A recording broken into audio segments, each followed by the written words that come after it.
again, this is at, like, I noticed it like 51 minutes in to video, and now at 52 minutes and 6 seconds, it's just obvious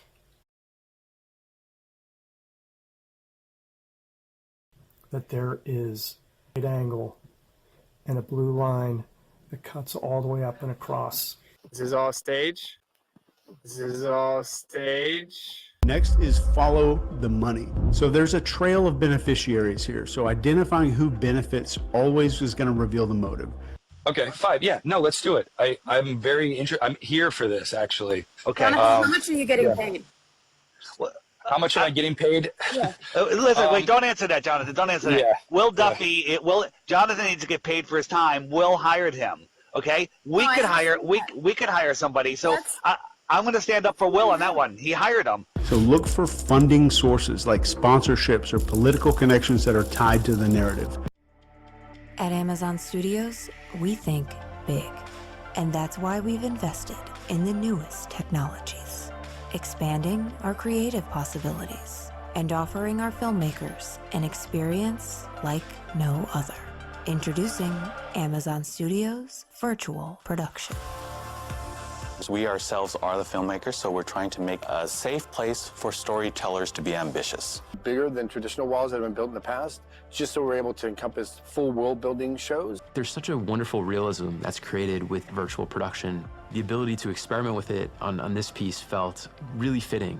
It definitely gives the ability for filmmakers to be able to visualize and utilize different locations within the same stage. There are so many aspects of it as we shoot different content for different shows. We could have a setup in the morning of one environment, have foreground set pieces. Shoot all that, and then after wrap, be able to swap out all the foreground set pieces, switch out the background, and shoot a totally different environment the next morning. It could be a whole different part of the world. This type of filmmaking tool makes location shooting around the world accessible to budgets big and small.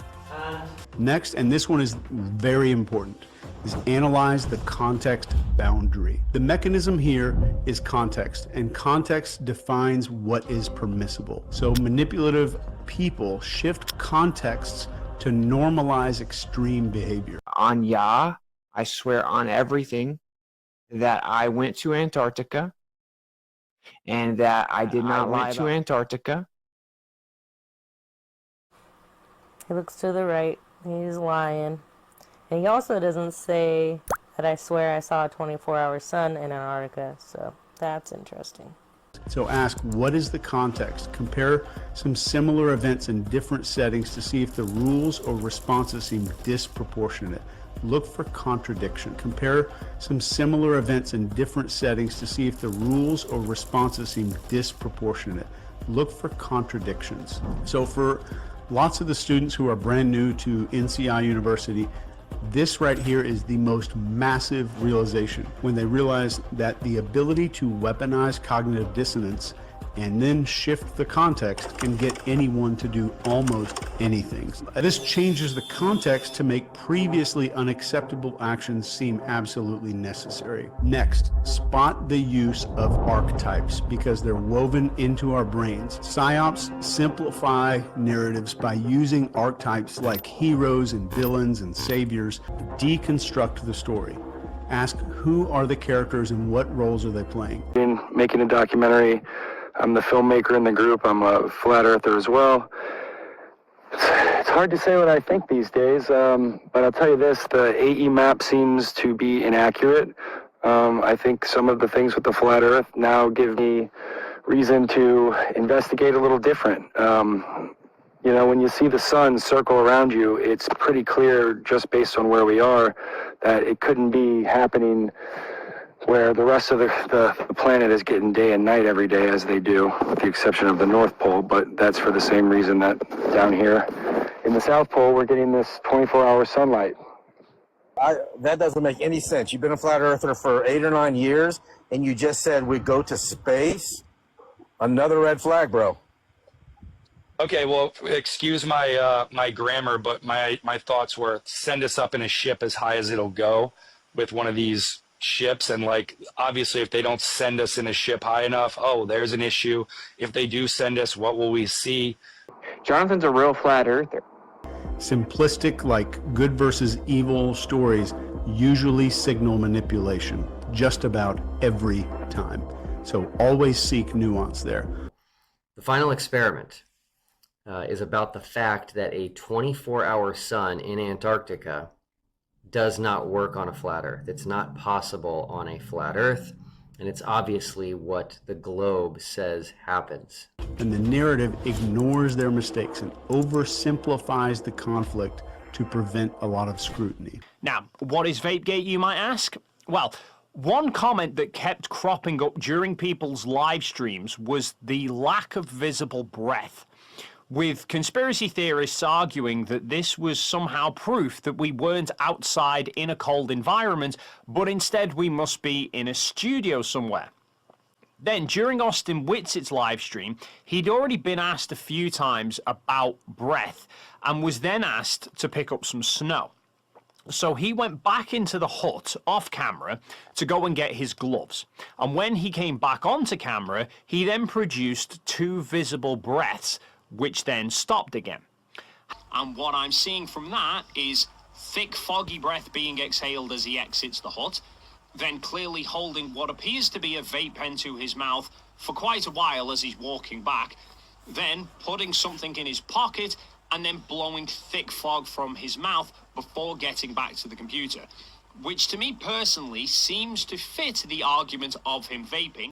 I live in Florida, bro, where it's warm, humid, and close to sea level.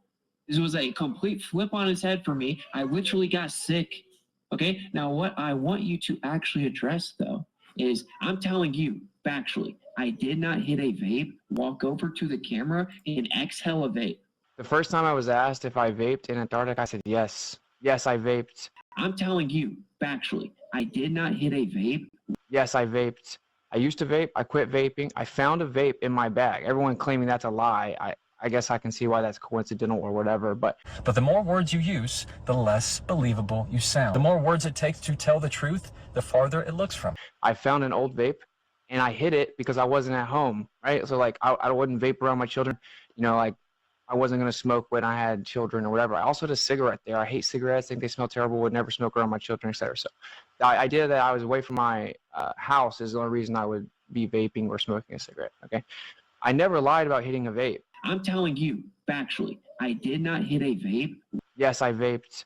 What I said and still say to this day, which is just the truth, is that I did not hit a vape and then walk over to the camera to try to fake my breath. Less is more. When you over-explain, it's because you have this fear that they're not going to believe you. So you give more detail in hopes that they believe that you're telling the truth or believe you know what you're talking about. So like if you actually look at the video real closely, you'll see every time I hit a vape, I'm trying to hide it from the camera. And that's because I would never vape on camera. But the more words so anyway, you use, the less believable you sound. The more words it takes to tell the truth, the farther it looks from. I hit a vape, I walk over there, I exhale out away from the camera. Like I turn my head away from the camera and everything, try to get another exhale out, and then is I walk more. over there talking. When you over-explain, it's because you have this fear that they're not going to believe you. So you give more detail in hopes that they believe that you're telling the truth or believe you know what you're talking about. Hot water, because if you want it to be cold, you just throw snow in there. Like the water just comes from the snow anyway, right? So when you drink hot water and you walk outside, you see your breath more. And it takes like a couple minutes so you don't really see your breath.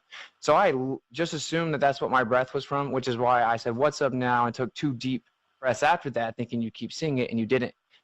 Why isn't your breath foggy?